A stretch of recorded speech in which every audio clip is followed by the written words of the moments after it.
Life is known to be one of the most beautiful things in this world. This picture was taken from a group of climbers who went across a waterfall. When someone is born into this world, it is known to be one of the most precious things you could ever see. Life is being lived through a little baby. Next thing you know, they grow up to be something really big. While growing up, there's many things you must have to go through. There's many people that live through hardships and battles, ups and downs. But as life goes on, you have to learn that you have to push through and get through things.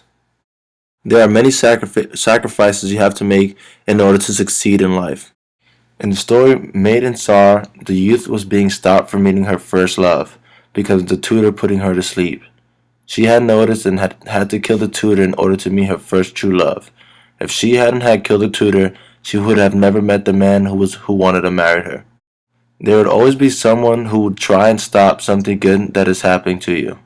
In the story Empamidadas, in order to do things right, he had to go over and over back to get things for his grandmother.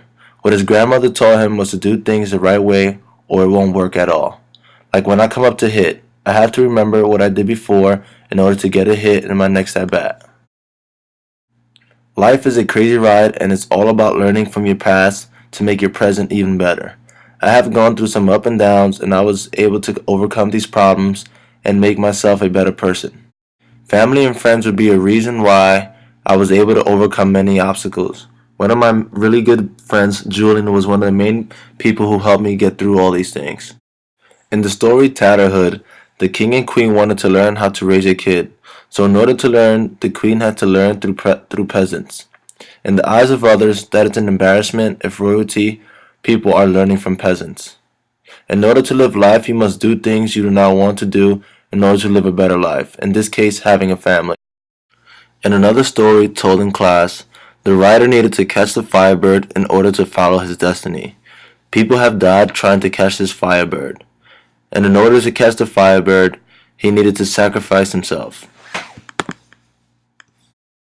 In order to follow my destiny, I had to switch schools a couple of times, but finally I ended up graduating at a public high school, which had helped me show a lot of things in life. If I hadn't changed schools, I would not be at the point of my career that I am today. On a local level, I have learned that living life isn't easy, and you must overcome many things in order to succeed. Another helping hand that I've had while I was growing up was my parents. They had helped me through everything that I have gone through and has been there with me since the day I was born. In another story told in class, Jack's family was very poor, and Jack had went out of his way and hired himself as a farmer and received a paying job in order to provide for his family. Jack did the right thing by finding a job in order to provide for his family. As you can see, life has its ups and downs, and you must go through things in order to live life. In my life, I plan on graduating from Maryland with a degree and also prolong my career as a professional athlete through hard work and diversity.